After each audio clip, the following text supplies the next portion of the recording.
무서운 사건인데요. 킬 포인트가 너무 많습니다. 매우 열받지 않습니까? 이거 어떻게 이거는 진짜 똥 밟은 거죠, 이거. 잼나이트를 켜줘. 켜줘.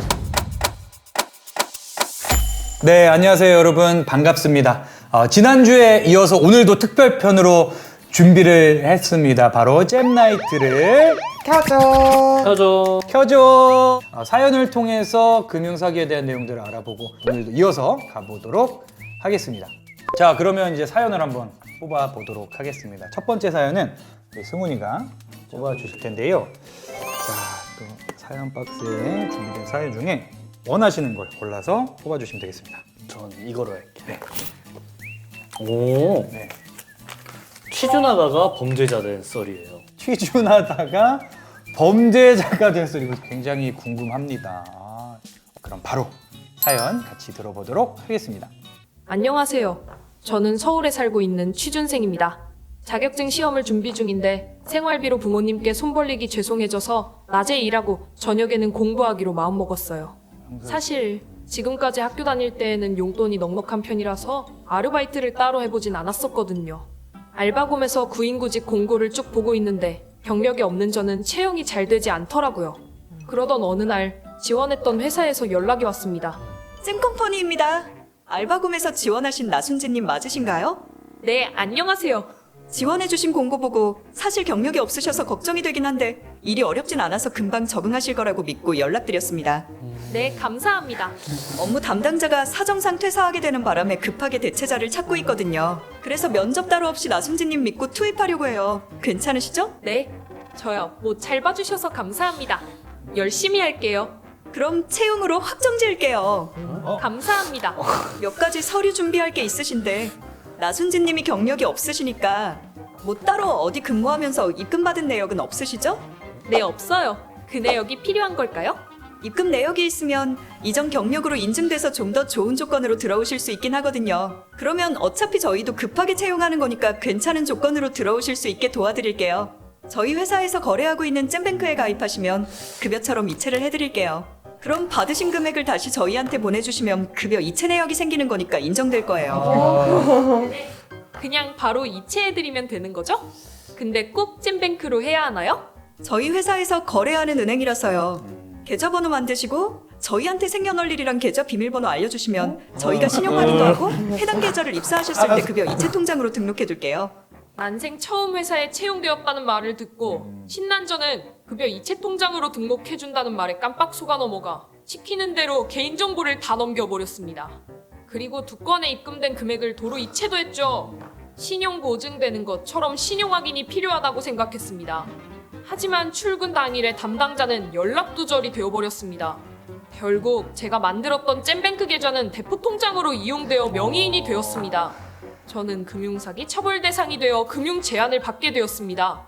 와, 진짜 이거 너무 무서운 사건인데요. 죄송한데 이거 하나 더 있나요? 들으면서 너무 무서운 거예요. 그 이 취준생의 갈대 같은 그 마음을 넘어갈 수밖에 없는 마음을 그 이용하다니 너무 깜짝 놀라가지고 이거 진짜 무섭다 이렇게 느꼈던 것 같아요. 이분이 정말 진짜 불쌍하고 가해자가 정말 너무한 게 이분이 첫 채용이었거든요. 이분은 정말 기뻤을 건데 맞아요. 얘가 드디어 사람 구실이 또 그리고 취준을 하고 있는데 금융 사기에 연루가 되면 또 취업하는데 문제가 생길 수 있잖아요. 그러니까 그런 것도 너무 걱정이 되고 좀 속상했던 것 같아요. 나는 그런 의도가 없었지만 이런 금융사기에 연루가 되면 나도 똑같이 범죄자가 될 수도 있습니다. 내가 지금 취업을 해야 되는데 내가 내 통장이 금융거래에 제한 대상이 되었다. 그러면 이거는 당연히 취업 시에 큰 영향이 될 수가 있고요. 이렇게 취업을 준비하고 있는 사람들 대상으로 금융사기가 정말 기승을 많이 부리고 있으니까 여러분 반드시 조심을 하셔야 되고요. 또 비슷한 사건을 제가 하나 소개해 드리도록 하겠습니다. 취업을 준비하는 취준생의 입장에 있는 분의 사건인데요. 이분은 어떤 법률사무소에서 연락을 받습니다. 법률사무소의 비서직으로 당신이 채용이 되었다. 소송 의뢰인한테 가서 사건 수임료를 좀 받아와라. 말 그대로 돈을 받아와라, 현금을 받아와라. 갔다 왔습니다. 현금을 받아서 이렇게 했는데 알고 보니까 사건 수임료를 대신해서 받은 것이 아니라 보이스피싱 그 피해 금액 현금 수거책으로 이용됩니다. 운반하는 일 자체가 진짜 범죄에 노출될 가능성이 굉장히 큽니다. 진짜 근데 이렇게 작정하고 속이면 누구든지 속아 넘어갈 수밖에 없을 것 같아요. 저도 조심해야지 이렇게 다짐은 하지만 막상 이 상황이 온다? 이러면 모든 일이 다 끝나버린 다음에 정말 막 억울한 그런 피해자가 되어버릴 것 같아요. 그래서 저희가 이거랑 또 비슷한 사연을 또 자, 이번에는 민영이가 어떤 주제인지 한번 중고 거래는 아. 신중히. 중고 거래는 신중히. 이번 사연 어떤 사연인지 같이 함께 들어보도록 하겠습니다. 안녕하세요. 저는 경기에 살고 있는 대학생 박당근입니다. 저는 평소에 안 쓰는 전자제품을 중고 사이트에 팔고 갖고 싶었던 제품을 중고로 구매하는 것에 최근 쏠쏠하게 재미를 붙이고 있었는데요. 그러던 어느 날 제 계좌에 모르는 이름으로 10만 원이 들어온 것을 발견했습니다. 입금 메모에는 카카오톡 아이디처럼 보이는 영문자가 적혀 있더라고요. 왠지 수상해서 돈을 쓰지 않고 있었는데 어느 날 거래할 물건이 생겨서 계좌 이체를 하려고 하는데 제 계좌가 거래 정지가 되어 있는 거예요. 은행에 문의해 보니까 제 계좌가 전기통신 금융 사기로 신고돼서 지급 정지가 되었다고 하는 거예요. 근데 이 계좌 외에도 모든 은행에서 입출금이 막혀버렸어요. 저는 너무 황당해서 입금 메모에 있는 아이디를 카카오톡에 검색해서 접촉했습니다. 억울했고 빨리 사건을 해결하고 다시 계좌를 사용하고 싶었죠. 아이디로 연락해서 10만 원 다시 보내드릴 테니까 신고를 얼른 취하해달라고 했죠. 그랬더니 갑자기 저한테 50만 원을 요구하면서 입금을 하면 취하를 해주겠다고 협박하는 겁니다. 저는 당장 경찰에 신고했는데 이런 황당한 수법으로 돈을 요구한다는 게 너무 화가 나더라고요. 저한테 10만 원 잘못 보내주신 것 같은데 계좌번호 알려드리면 다시 보내드릴 테니까 신고 취하해주세요. 신고하신 것 때문에 지금 은행에서 아무 거래도 안 되거든요. 제 10만 원을 안 돌려주고 몇 주 동안 가지고 있으셨네요. 네, 50만 원 보내주세요. 50 입금 확인되면 신고 취소하겠습니다. 내가 열받지 않습니까? 이거 어떻게 제가 연기하면서도 되게 열받네요 이거. 사연자분이 정말 착하신 것 같아요. 저였으면 완전 억울하고 완전 뜬금없잖아요. 와, 온갖 나쁜 말들을 다 썼을 것 같은데 한마디 욕도 없으시고 그냥 화가 났다 이러시니까 더 안쓰러운 거예요. 제가 받고 싶어서 받은 게 아닌데 거기다가 이제 신고까지 당하면 나는 가만히 있었는데. 그러니까요. 도대체 이게 무슨 죄인지. 이거는 진짜 똥 밟은 거죠 이거. 최근에 중고 거래 많이 하시죠? 그런 중고 거래를 하실 때 여러분들이 주의하셔야 될 점이 바로 개인정보 유출입니다. 그러니까 그 게시물에 내 휴대전화 번호나 내 계좌 정보가 이렇게 올라가 버리면 이런 역사기 피해에 타겟이 될 수가 있어요. 그래서 이런 것들을 정말 조심하셔야 되고요. 특히 계좌번호. 거래가 확정되지 않으면 절대로 올리시면 안 됩니다. 알려주셔도 안 되고요. 이런 것들을 잘 기억해 주시는 게 좋습니다. 근데 휴대폰 번호는 안심번호로 바꿔서 올릴 수 있더라고요. 아니면 약간 중고거래 안에 이렇게 돈을 보낼 수 있는 서비스가 있잖아요. 그런 거 이용하는 것도 좋은 것 같아요. 만약에 제가 모르고 이런 일을 당하게 된다면 어떻게 하는 게 좋을까요? 안 당하는 게 제일 중요하기 때문에 사실 당하고 난 다음에는 그냥 빠르게 경찰에 연락을 해서 도움을 받는 게 제일 좋고요. 사기를 당했다라고 하면 그 순간에 딱 그 시점까지의 상황을 경찰에 잘 이야기해 주시는 거, 진술해 주시는 게 중요하고요. 더더욱 중요한 것은 이런 사기 애초에 당하지 않기 위해서는 개인정보 유출을 막아야 됩니다. 그래서 이 개인정보를 잘 지키고 조심하는 게 가장 중요하다. 이렇게 말씀드릴 수가 있겠습니다.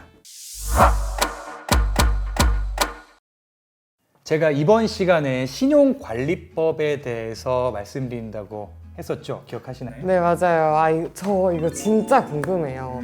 사실 지난주에 신용 점수 조회하는 거에 대해서 말씀을 해주셨잖아요. 그래서 저도 실제로 이렇게 조회를 해봤어요. 근데 저는 이제 신용 점수에 대해서 딱히 걱정 같은 게 없었어요. 왜냐면 내가 뭐 사기를 당한 적도 없고 사기를 친 적도 없고 뭐 한 것도 없으니까.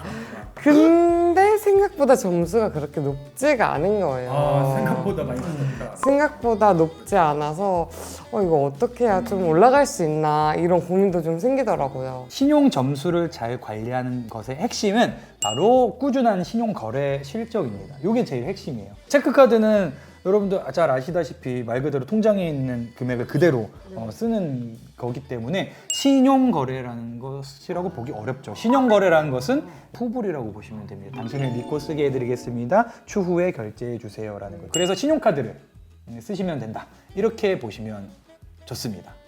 그러면 신용카드를 쓰는 게 더 좋은 건가요? 신용카드와 체크카드를 적절하게 이용하는 것이 굉장히 중요한데요. 신용거래 실적이 중요하다고 해서 신용카드를 또 무분별하게 쓰면 안 되겠죠. 그래서 신용카드를 너무 과다하게 여러 개를 발급한다거나 혹은 신용카드 한도를 넘어서 막 한도에 거의 꽉 차게 사용을 한다거나 그러면 대출로 인식되기 때문에 신용점수에 오히려 안 좋을 수도 있습니다. 이러한 신용거래 이력을 꾸준하게 연체 없이 계속 꾸준히 하는 게 제일 중요하다. 이렇게 볼 수가 있습니다. 그러면 그거 말고도 또 다른 방법도 있을까요? 주거래은행, 여러분들의 금융 실적, 그러니까 그 거래 실적이 거기에 쌓이잖아요. 그러니까 쉽게 파악이 될 수가 있고요. 주거래은행을 만드셔서 거기를 꾸준히 이용하시면 이 거래 실적도 쌓여서 그냥 우대금리 받으실 수도 있고 뭐 수수료 면제 혜택이라든지 여러 가지 혜택들을 보실 수가 있으니까 주거래은행을 만들어서 하시는 게 좋다. 신용점수에 또 영향을 많이 끼치는 것 중에 하나가 바로 대출인데요. 제2금융권 대출이나 카드 대출은 안 하는 게 있습니다. 특히 이금융권이나 카드사 소액대출 이런 것이 신용점수 하락에 좀 큰 영향을 끼칩니다. 그리고 연체하면 큰일 납니다. 연체하는 순간 점수가 확 떨어지기 때문에 신용관리에 대한 이야기 계속해서 하고 있잖아요. 그래서 신용관리에 도움이 될 만한 잼팁 준비했는데 첫 번째는 바로 카드 이용대금 결제일입니다. 어떤 거? 카드 이용대금 결제일. 생각보다 이 카드 이용대금 결제일이 중요하다는 걸 인지를 못하는 경우가 있어요. 결제대금 날짜를 반드시 체크하고 그 결제대금 일에 그 계좌에 돈이 잘 들어있는지를 확인 또 확인.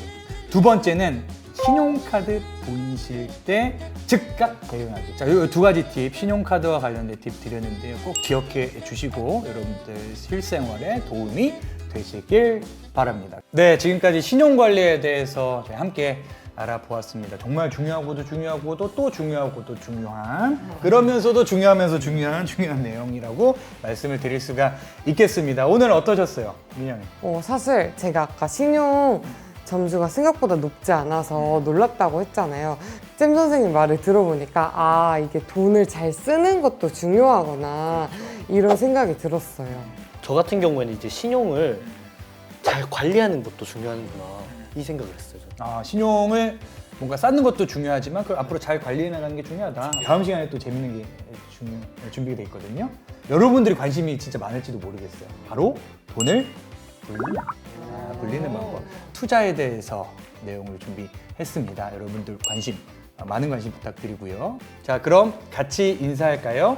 안녕. 좋아요와 구독, 알림 설정까지 만감부. 부탁해요.